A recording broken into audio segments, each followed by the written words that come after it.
Shalom Aleichem, meu irmão e minha irmã, como vão vocês? Que Hashem vos abençoe em nome de Yeshua. Hoje vamos falar sobre a Parashá Kitissá. Ela está em Êxodo 30:11, ela inicia e termina em Êxodo 34:35. Como esta Parashá inicia?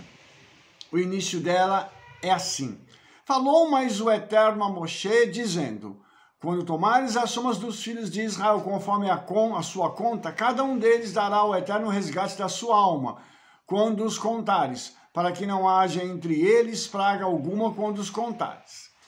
Então, nós temos aqui um relato de Moshe falando sobre o arrolamento, a contagem do povo de Israel que se dará através do meio shekel, e etc. E depois nós temos também o relato, a partir do verso 17,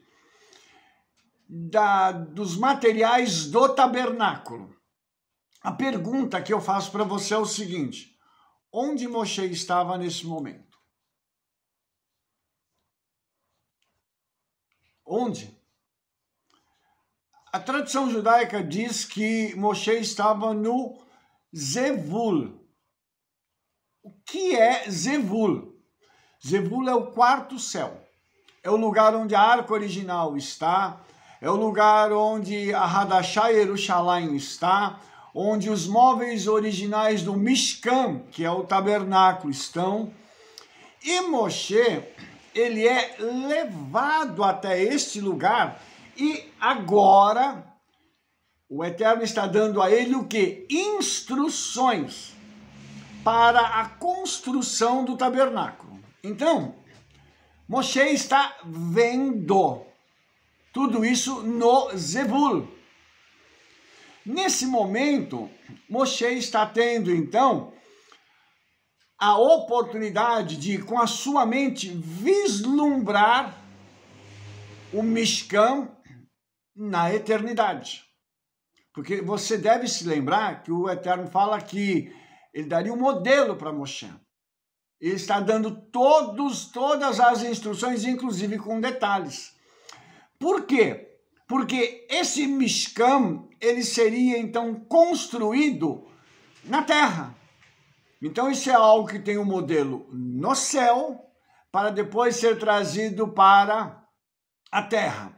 Nesse momento, então, Moshe subiu o Sinai, já está com Hashem, já está com o Hakadosh Baruch Hu, e ele está recebendo as instruções e todo o detalhamento do Mishkan. Ora, essa é uma coisa fantástica. Imagine que ele, no corpo físico de carne, conseguiu quebrar barreiras para chegar até o Zevul. O Eterno permitiu que Moshe pudesse estar no Zevul, nesse quarto céu, vivo. Ok? Então, por que eu estou dizendo isso e por que eu tenho que enfatizar agora esta questão? Algumas pessoas dizem que as duas testemunhas, Enoque e Elias, não estão vivas no céu, tá? E isso é uma questão que a gente começa a pensar e falar assim, puxa vida, mas como assim? Então, por que o Eterno abriu um precedente para Moshe estar no Zevul, no seu corpo de carne vivo? Para mostrar que as duas testemunhas que estão lá com ele têm esta mesma condição sem morrer. Eles não tiveram a necessidade até este momento de morrerem, porque eles vão participar de algo maior no final da história que está registrado no livro de Apocalipse. Então, agora nós podemos compreender um pouco melhor isso. Agora nós temos condições de olhar para esses textos com uma compreensão maior. Moshe, então, está recebendo toda a instrução. Aí vai chegar um momento em que Moshe não volta. Não volta. Qual é a reação do povo? O que o povo faz agora? Eles chamam Aron. Vou ler para você. Mas vendo o povo que Moshe tardava em descer do monte, ajuntou-se o povo com Aharon e disseram-lhe: levanta-te, faze-nos deuses que vão adiante de nós, porque enquanto a este Moshe, a este homem que nos tirou da terra do Egito, não sabemos o que lhe sucedeu.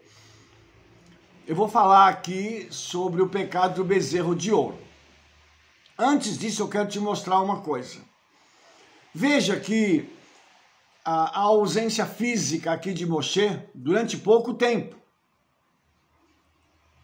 permitiu que houvesse uma rebelião no meio do povo.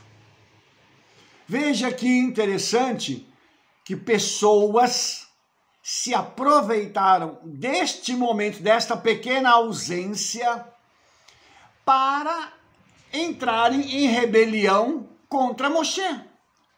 A rebelião não é bem contra ele. A ausência dele aqui, ela é um fator de permissão para estas pessoas poderem, então, fazer esse tipo de entrada e chegarem em Aharon e dizerem assim, olha, faça deuses para nós que vão adiante de nós.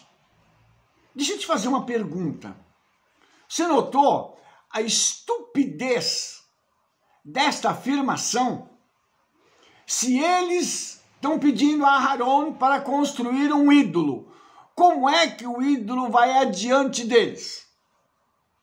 É só uma pergunta.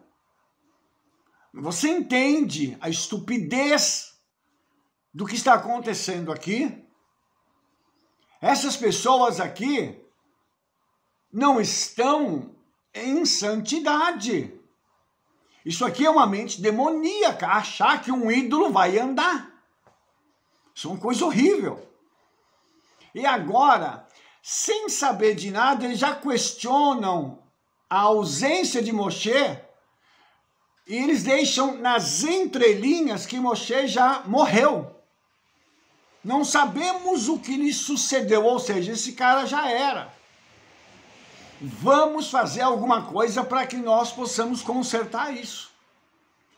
Então, veja a mentalidade carnal desse grupo de pessoas.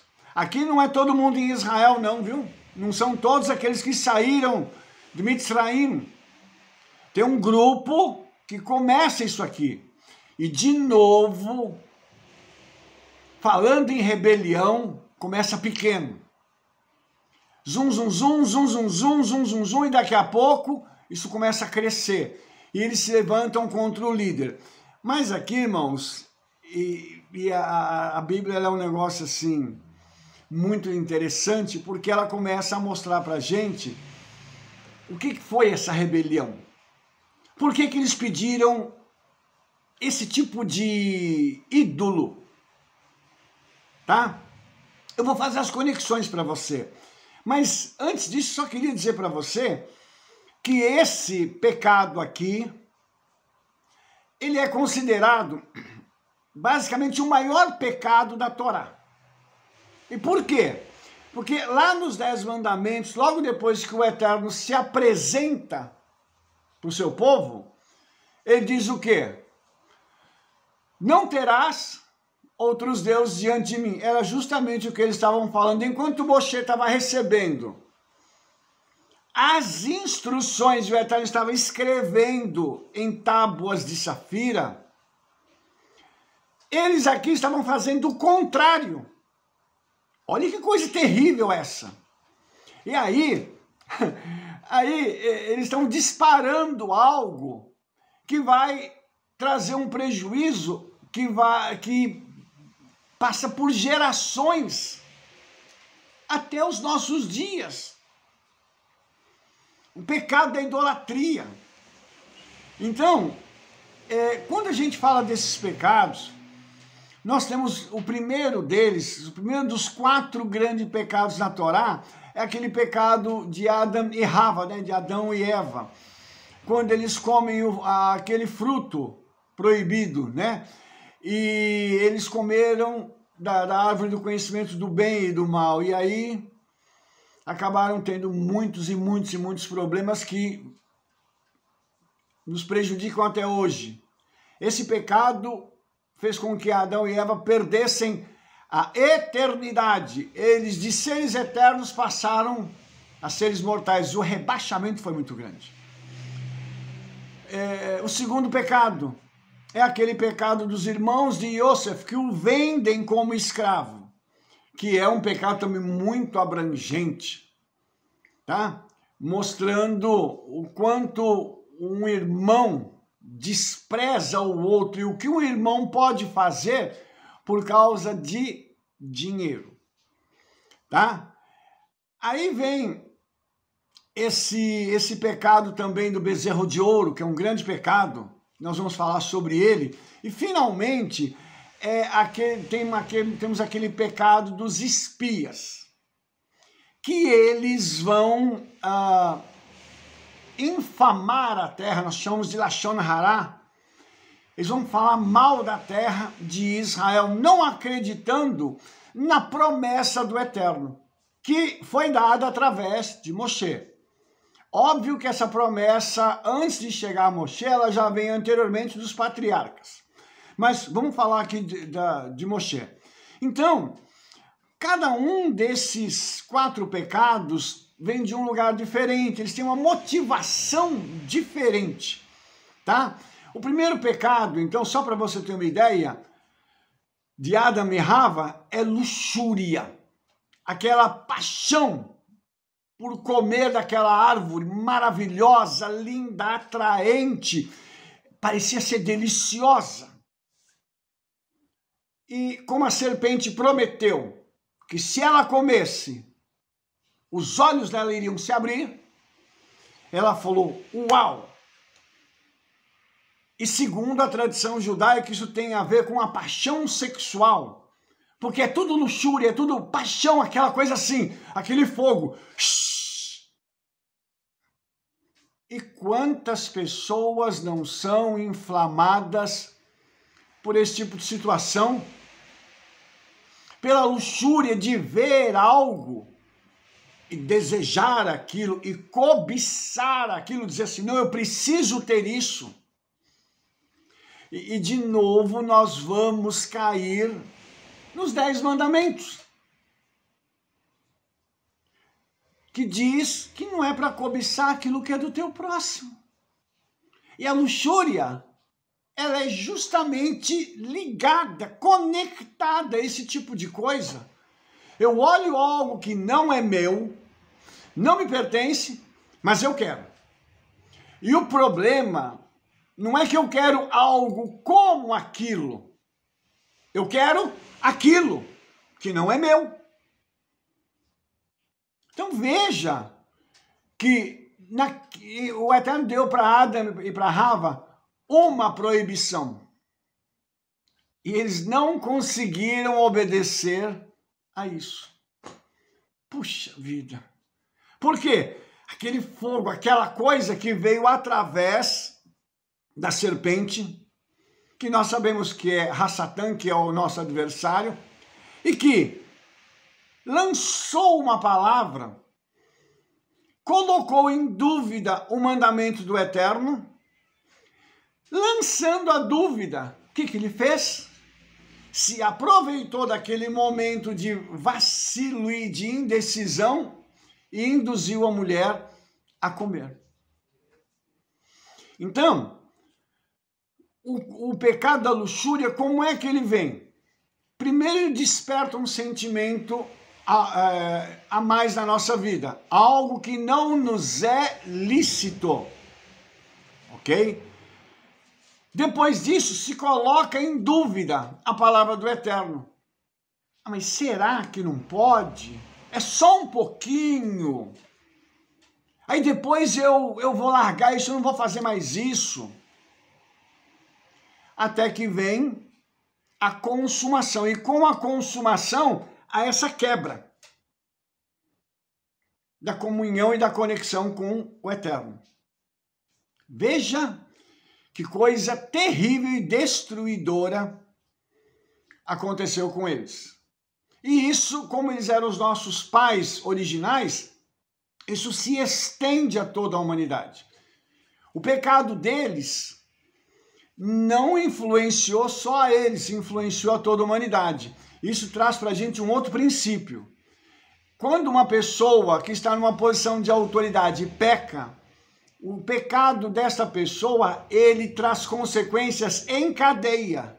Todas as pessoas que estão ligadas a ele ou a ela, que cometeu esse pecado, isso vem descendo numa cadeia, de cima para baixo, e as consequências causam um efeito dominó, que é o que ocorre conosco até o dia de hoje. Ok? Depois, os irmãos de Yosef, vamos falar do segundo, né? Segundo pecado, os irmãos de Yosef o venderam como escravo. Por quê? Ciúme. Aqui entra uma outra coisa. Primeiro foi luxúria, agora ciúme. Eles viram que o seu pai preferia ele. Então eles ficaram com muita inveja de Yosef. E eles chegaram a odiá-lo por causa do ciúme. Até aqui, Yosef não fez nada contra eles. Mas eles já tinham ciúme e passaram a ter ódio. Ou seja, o ciúme precede o ódio. Então, por que eles tinham ciúme de Yosef? Porque Yosef era o filho preferido de Jacó. E por que o Yosef era o filho preferido de Jacó? Quando nós pegamos lá a história, Raquel tinha sido prometida para Jacó. Labão deu Leia primeiro. Então enganou Jacó. Jacó então depois teve que casar com Raquel. Só que Raquel era estéril e Leia estava dando para ele filhos. E aí começou aquele jogo das servas, né? Eu dou minha serva para você, e as servas começaram a conceber, e de servas passaram a concubinas. E Raquel não concebia, mas Raquel foi a única mulher que Jacó amou. Então, quando Raquel tem um filho, Yosef, esse filho é tão amado quanto a mãe. E depois que Raquel morre, esse amor ele fica mais centralizado ainda. E os irmãos de Yosef não entenderam nada disso. Não entenderam que o seu pai não amava as suas mães, porque eram 3. Por que ele amava só Raquel? Entendeu? Então tudo isso foi desconsiderado por eles, e quando Jacó começou a demonstrar claramente, de forma assim, aberta, a sua preferência a Yosef, tanto que ele dá para Yosef uma túnica colorida, uma túnica real, uma túnica de destaque, querendo dizer que ele, Yosef, seria o sacerdote de toda a família, sem ser o primogênito. Vamos deixar claro isso. Então, todos esses ingredientes geraram ciúme. Depois do ciúme veio o quê? O ódio. Eles passaram a odiar Yosef a ponto de quererem matá-lo. Só que no meio dessa situação toda, o Eterno está ali. Ele vai intervir. E quando Yosef é vendido como escravo, aqui tem uma outra coisa muito interessante. Ele é vendido para ir para Mitzraim, para o Egito. Yosef é um paralelo do Mashiach, que foi vendido e hoje ele só pode ser encontrado onde? Em Mitzraim. em Roma, no Egito, né? Roma e o Egito são um paralelo entre si. Roma, e os nossos sábios dizem que o Mashiach está escondido em Roma. Puxa vida! E ele foi vendido para poder ter ido para lá. Porque só após a venda de Yeshua ele morre, ressuscita, e hoje ele só pode ser reconhecido porque ele está disfarçado em Roma. Eu já falei sobre isso em outros vídeos, por isso eu não vou me delongar aqui no que diz respeito a isso, tá? Aí, vamos pular o pecado do bezerro, que eu vou falar dele por último. Então vem o pecado dos espiões. Qual é a motivação dos espiões? Por que que eles infamaram a terra? Medo. Qualquer tipo de medo da alma, fobia, torna uma pessoa capaz de tomar qualquer tipo de iniciativa que trave a vida dela. Mas ela não vai seguir adiante. Por quê? O medo bloqueia. O medo diz assim, não faça isso que vai dar errado. Você vai fracassar. Quem disse? Veja o que o medo faz. Luxúria, o ciúme e agora o medo. Eles são príncipes. Os espiões, eles são príncipes. Vamos chamar de espias, tá? E eles são pessoas, teoricamente, maduras. Pessoas cujo caráter foi tratado. Só que não. Nós percebemos aqui que eles se defrontaram com uma situação real. Eles olharam os gigantes e disseram, uau, nós vamos morrer. Nós vamos morrer porque tem um medo que está latente aqui na minha alma, das coisas que eu vi lá no Egito. Nós vamos morrer e esse aqui é o nosso túmulo. Nós não vamos conseguir entrar nessa terra, mas de jeito nenhum. Os irmãos se lembram que quando eles voltam, é justamente isso que eles declaram. Que eles se pareciam com gafanhotos perto daqueles homens. E aí vem a pergunta, irmãos. Por que se tem medo de algo que não se conhece? Essa também é uma pergunta muito boa. De onde vem esse medo? Vamos rapidamente tratar disso. O nosso adversário, desde que nós nascemos, ele busca oportunidades para implantar na nossa mente, dentro das nossas emoções, situações que são aquilo que nós chamamos de gatilhos. Essas situações, elas são correlacionadas. Então, no futuro, quando surge uma situação, essa situação funciona como um gatilho que dispara um medo dentro de nós e nos congela e nos paralisa.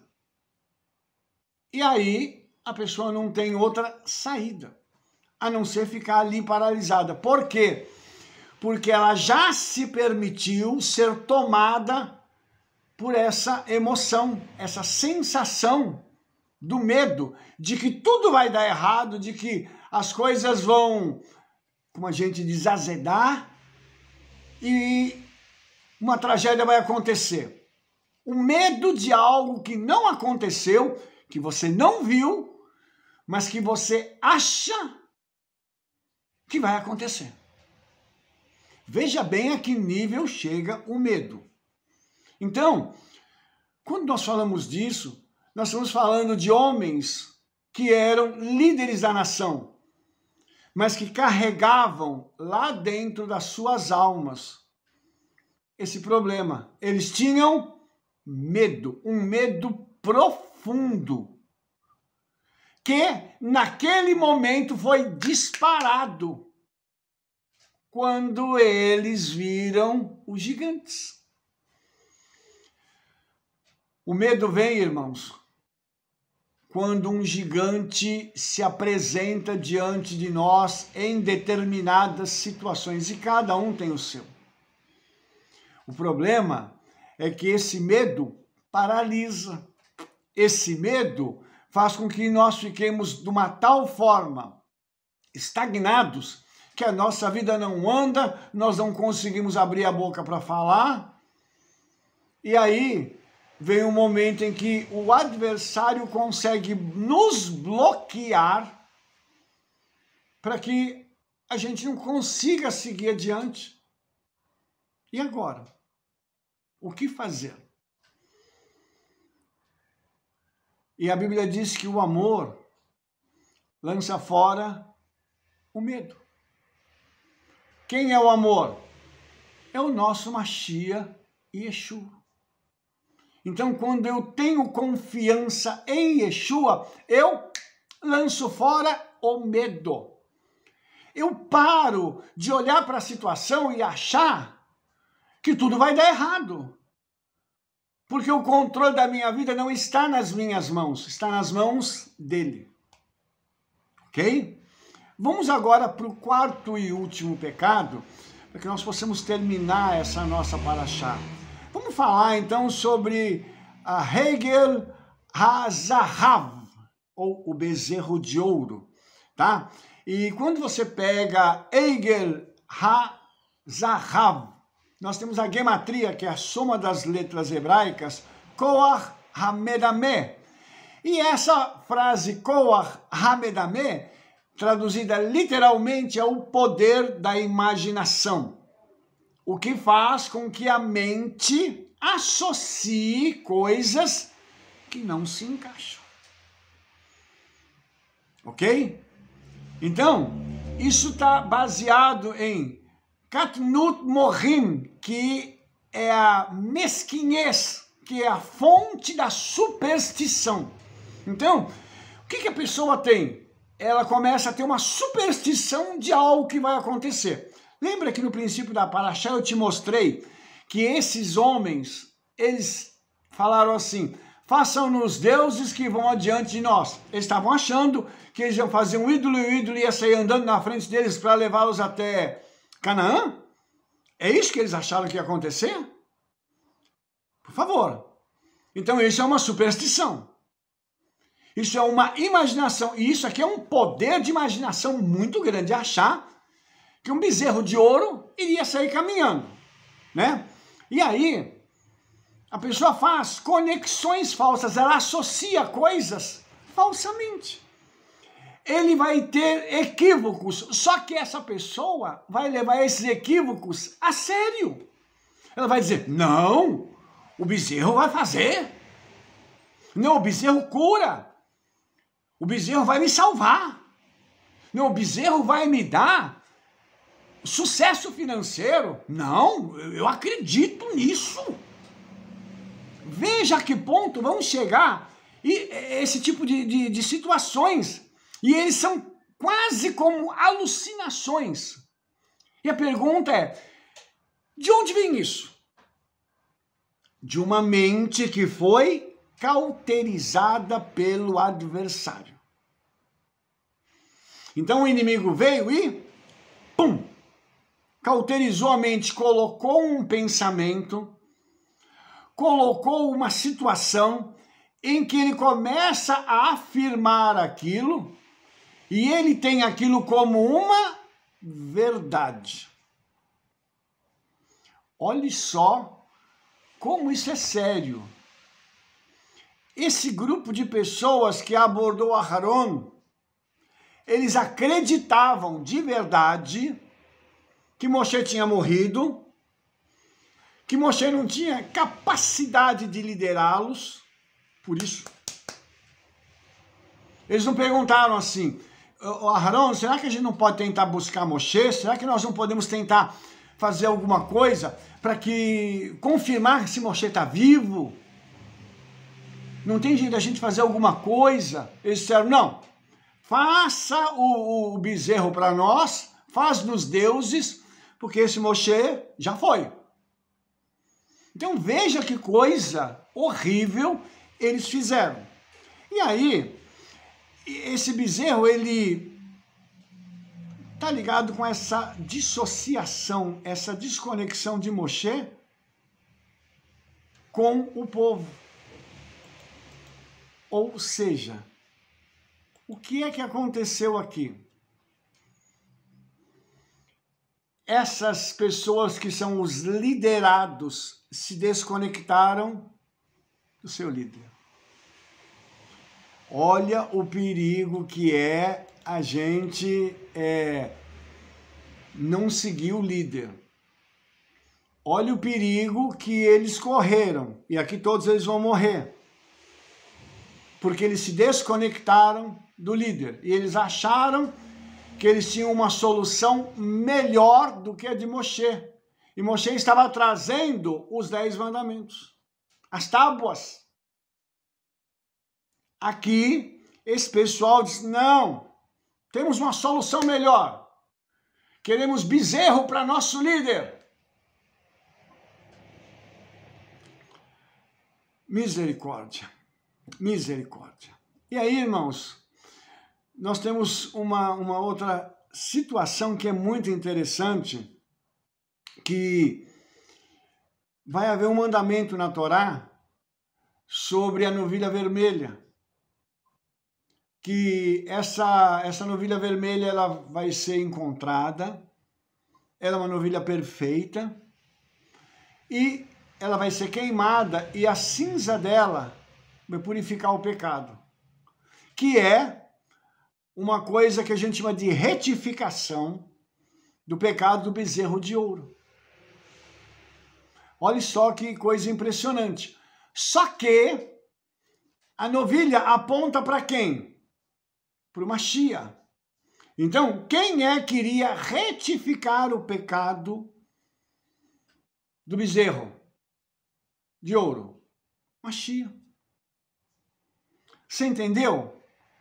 E eles fizeram isso, irmãos, porque eles eram pessoas imaturas, que imaginaram algo e colocaram isso acima dos outros. Eles não foram lá e tiveram paciência do líder chegar. Está entendendo? Eles foram e quiseram atropelar. Olha só que coisa interessante. A palavra pecado, het em hebraico, ela na gematria é igual a rai, 18, que é vida. Ou seja, quando o pecado é perdoado, a vida retorna. Quando a pessoa abre mão da vida, ela abre mão da vida através do pecado. Olha só a conexão linda que tem aqui. E quando uma pessoa tem o seu pecado perdoado, olha só isso aqui, coisa interessantíssima, tá? Quando a pessoa faz techuvá, a tradição judaica diz, mas o pecado pode ser ressuscitado do seu estado caído de pecado. E essa ressurreição é fazendo techuvá. Quando uma pessoa se arrepende do seu pecado, primeiro ela toma consciência dele. Segundo, ela se arrepende, ela pede perdão e se arrepende. E se volta para o Senhor novamente. Esse translado que ela faz de um lado para o outro, ela sai do lado do pecado para ir para o lado da vida, é conhecido no judaísmo como se fosse uma ressurreição. Porque a pessoa está saindo do estado da morte, que é o pecado, para o estado da vida, que é o perdão. Então isso é chamado de ressurreição. E assim como o pecado é resultado do livre-arbítrio, a techuvá, o meu retorno ao eterno, também é resultado deste mesmo livre-arbítrio. Ou seja, o livre-arbítrio ele pode trazer a morte ou ele pode trazer a vida. Muito simples isso, muito simples. Entendeu? E aqui tem uma outra coisa também muito interessante, que quando a gente vai dar uma oferta, isso dentro da tradição judaica, obviamente, a oferta costuma ser dada em múltiplos de 18. Por quê? Se 18 é vida, e se eu dou a minha oferta em múltiplos de 18, eu estou querendo dizer que essa quantidade de vida que eu estou dando, através da minha oferta, que venha para mim. Entendeu? Isso é muito interessante. obviamente que é uma coisa que não é uma regra, mas nós precisamos olhar para isso aqui e entender que a Bíblia diz que os pecadores retornarão ao eterno. E Yeshua veio para quebrar esse poder do pecado na nossa vida, para poder trazer a redenção. Então, assim como o bezerro trouxe esse pecado terrível sobre a nação de Israel, porque a idolatria veio, nesse momento, entrou a semente da idolatria de uma forma muito forte na nação de Israel. Quando Yeshua vem, ele quebra esse poder. Ele nos dá a capacidade de renunciarmos a tudo isso, a esse pecado tão horrível da idolatria, que é aquela presunção de que nós temos uma solução melhor do que o eterno. Não, o líder morreu, eu não quero saber do que o meu líder está dizendo, eu tenho uma solução melhor aqui. E Moshe não estava morto. Moshe estava vivo, tanto que quando Moshe chega, ele retorna, ele desce, e ele se encontra com Yehoshua numa parte da caminhada, da descida. Eles ouvem um barulho. E Yehoshua diz, olha, eles estão fazendo festa. Moshe disse assim, não é barulho de festa. É outro tipo de coisa que está acontecendo. É o pecado que já está correndo solto no meio do povo. Então veja que a fragilidade de Aharon em marcar território e dizer assim, esperem Moshe voltar, eu não vou tomar nenhuma atitude. A fragilidade dele permitiu também que isso acontecesse. Ele foi, de certa forma, engolido por aquele grupo de pessoas que queriam fazer a sua vontade. Por isso, nós precisamos ter muito cuidado no que diz respeito a isso. A nossa liderança, ela precisa ser firme e fundamentada nas Escrituras. E ainda que a pessoa diga assim, eu venho com uma revelação porque o Senhor me falou. Se o Senhor falou qualquer coisa que está contrária à palavra, não foi o Senhor que nós conhecemos, é outro. Ok? E se é outro, essa revelação não tem lugar entre nós. Por isso nós temos que ter primeiro conhecimento. E quando se desconecta do líder, se desconecta de Da'at, que é o conhecimento. Por quê? Pressupõe-se que todo líder está muito bem preparado para conduzir o seu povo. Por isso, nós estudamos. E nós levamos os nossos discípulos a estudarem também. Por quê? Para que esse conhecimento possa trazer libertação e ao invés da pessoa fazer esse tipo de besteira ou cometer esse tipo de pecado, ela vai então fugir disso e se firmar nas coisas do Senhor. E permitir que através dessas coisas a sua vida possa decolar. Veja que esses 4 pecados que estão na Torá, eles estão conectados de uma forma muito interessante. E o 4, ele é um número que representa o mundo. Ou seja, o pecado, ele iria, sim, trazer um grande prejuízo para todo o mundo. Isso nós vemos hoje de uma forma muito clara e transparente. Mas assim como o pecado entrou e trouxe um prejuízo a todo mundo, a redenção faria o mesmo papel. E Yeshua veio para quebrar o poder do pecado e para trazer de volta o homem para o caminho correto e para a presença do Hakadosh Baruch Hu, do Santo bendito seja ele. Por isso, irmãos, Yeshua fez algo que é extraordinário. Ele conseguiu não pecar e quebrou o poder que o pecado tinha sobre o homem. Agora, o homem não precisa mais ser escravo. Ele não precisa mais ser escravo de tudo aquilo que ele passou, entendeu? Ele não precisa mais ser escravo da luxúria, do ciúme. Ele não precisa mais ser escravo do medo. Ele não precisa mais ser escravo daquele sentimento de eu sei mais, então agora eu vou chutar o meu líder por causa da minha arrogância. a pessoa não precisa ser escrava de nada disso. Ela pode pedir ao Espírito Santo que ela possa ser liberta, para que ela possa caminhar na presença do Senhor, sem dar prejuízo para outras pessoas, porque todos esses pecados trouxeram prejuízos em cadeia às pessoas que estavam ao redor. Então, antes de fazer qualquer coisa, vamos parar para pensar, para que a gente não cause prejuízo à vida de outrem e traga um grande prejuízo também sobre a nossa vida. Misericórdia, vamos então buscar santidade e abandonar o pecado em nome de Yeshua. Amém? Se você gostou desse vídeo, dê um like, favorite ele aí, clique no sininho para que você possa receber todas as nossas recomendações. Espalhe o trabalho que nós estamos fazendo. Mande esse vídeo para todo mundo que você conhece. Sabe por quê? Nós nos veremos no nosso próximo vídeo. Shalom, shalom, Shavuot Tov, Beshem Yeshua Mashiach, o Rei de Israel. Toda Rabá.